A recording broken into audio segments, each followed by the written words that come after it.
So data science is all about running experiments using data to improve products or services. So that's basically known as the scientific method. That's where you have a hypothesis about what will make things better, you run an experiment, you get data from that experiment, and then you use that to either prove or disprove the hypothesis. And that hypothesis is probably something along the lines of users will engage 10% more if we change the color background, something like that. And so those kind of experiments, they're the sort of things which a data scientist will be responsible for running. And that loop of hypothesis, experiment, data, evaluation in repeat, that's the scientific method. So that's a big part of it. And within that experimentation loop, the evaluation includes doing statistical testing so that you can evaluate the significance of the results which you gathered. Because obviously you don't want to make decisions which aren't informed by enough data. And so you want to be able to quantify that stuff and be sure of the certainty of the success of that experiment.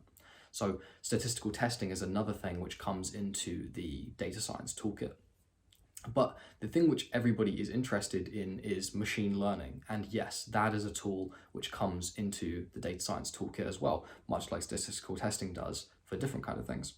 And the reason that machine learning comes in is because often solving these kind of problems where you want to improve the product requires you to make some kind of predictions using software, like predictions of which product you're likely to buy next, or which machine in a factory is likely to need repair soon. And the act of making software that can make those predictions, that software, that's really the machine learning algorithm. That's what machine learning algorithms do. They take in some data which is hard to interpret or to write the rules for the prediction which should be made from that, and then they make that prediction. So for example, data of all the machines in the factory, prediction about which one needs maintenance.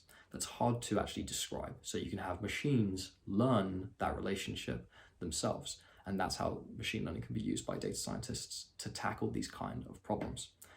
And so another thing which data scientists need to be able to do on top of all of that technical stuff is to be able to communicate the results of these experiments to stakeholders. They need to be collaborating with people who are product managers or executives, or maybe engineers who are kind of very hardcore in the engineering. They need to be able to communicate that stuff as well so they can all work cohesively as a team, especially because the work that data scientists can be doing is, quite technical and sometimes theoretical, and so it can be out of scope of what people understand. So it can be hard to communicate, is my point.